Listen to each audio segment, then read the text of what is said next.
The Cold War, a conflict fought not with bullets but with ideologies, espionage, and the looming threat of nuclear annihilation, pushed the world to the brink of chaos.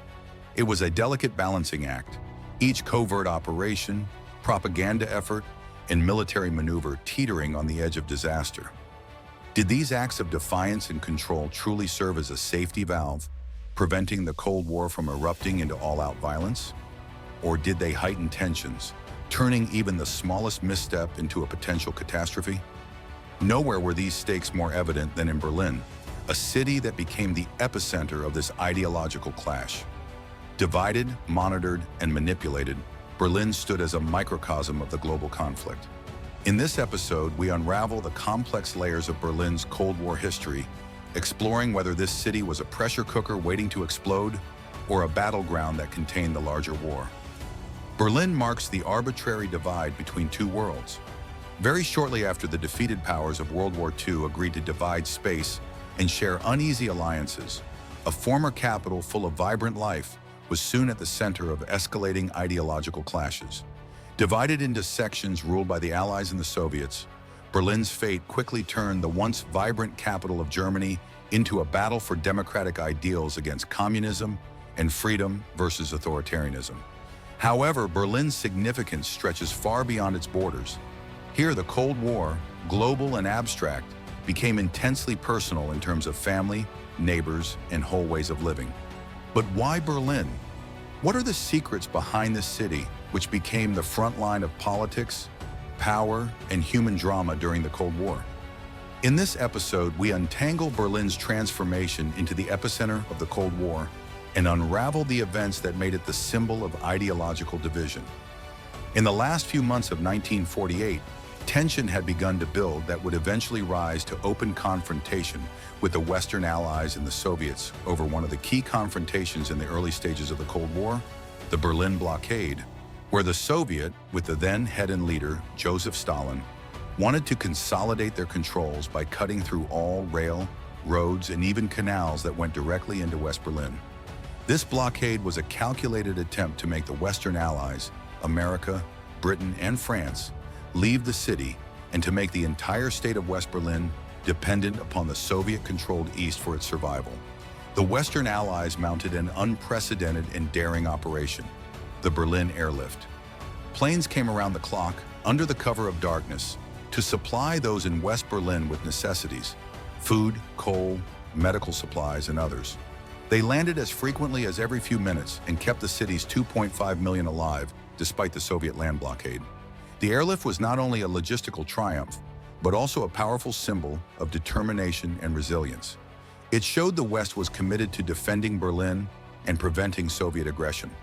By May 1949, confronted with the success of the airlift, the Soviets lifted the blockade, thus achieving a significant victory for the Allies. The Berlin Blockade and airlift cemented the division of East and West, both ideologically and physically. This became the first major confrontation of the Cold War, cementing Berlin's position as an arena where competing visions for governance and society would clash, with further confrontations to unfold in the soon-to-be divided city. After World War II, thousands of East Germans fled to the democratic West through Berlin, which caused growing tensions between the East and West.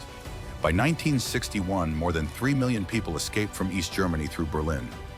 The population that was attracted by the prospects of political freedom and economic opportunities of the West totals 20%. This mass migration put a crisis on the Soviet-backed East German government because it was directly threatening its economy and exposing the flaws in the communist regime.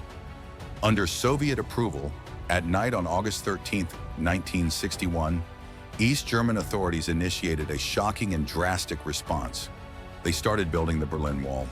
Within a few hours, barbed wire barricades cut across the heart of Berlin to divide the city into two worlds. In days and weeks that followed, the temporary barriers turned out to be replaced by a fortified concrete wall almost 96 miles long, complete with watchtowers, guard dogs, and a deadly death strip designed to prevent anyone from escaping. Within a very short time, the Berlin Wall became an acute symbol of division, both physical and ideological. It stood for the Iron Curtain separating the communist East from the democratic West, and it served as a chilling reminder of the intensity of the Cold War. The wall ran intrinsically close to personal life and identity for Berliners. Families were torn apart, friendships were broken, and whole lives dislodged overnight. Stories of outrageous escapes and heartbreaking losses blooming, whose human cost was gut-wrenchingly forth. The wall not only reshaped the city's landscape, but also became an enduring emblem of oppression and resistance. The Berlin Wall stood for nearly 3 decades as a barrier to freedom and a potent reminder of the Cold War's grip on the world. Its conclusion only guaranteed that Berlin would be the center of this ideological war: communism versus democracy. During the Cold War, Berlin had become the stage of ultimate ideological warfare, not only through politics and policies, but also powerful symbols and propaganda. The contrast between the two worldviews, between the busy economic life of West Berlin and the tightly controlled and monitored East Berlin, spoke to the world about democracy and free market capitalism versus Soviet-style communism. West Berlin turned into the epitome of all that was great about the West. Economically, development became tremendous, and the city turned into a haven for all free culture and ideas. At the other end of the wall in East Berlin, it was more or less an economically struggling city, full of spy holes everywhere, totally run by the government with no freedom. So a big split arose and became the visible tool to criticize communism. Key events communicated that Berlin was also a cultural symbol and a battleground for propaganda. In 1963, President John F. Kennedy's speech, Ich bin ein Berliner, expressed solidarity with the West Berliners. Berlin then became a city of freedom. However, East Berlin failed to represent socialism as a road to equality in the light of growing escapes. Berlin was not only a divided city, but also a living, breathing symbol of the ideological battle of the Cold War, where each side tried to win hearts and minds by showing off the supposed superiority of their system. The Berlin Wall stood for nearly 3 decades as an impenetrable barrier, yet the human spirit found remarkable ways to overcome it. Tales of dangerous tunnelings from East to West Berlin tell the story of resiliency and ingenuity. They risked everything to taste freedom, making homemade hot air balloons, pilgrims in monsoon hot rods used as vehicles, and in hideous modified cars across to dig tunnels under the wall.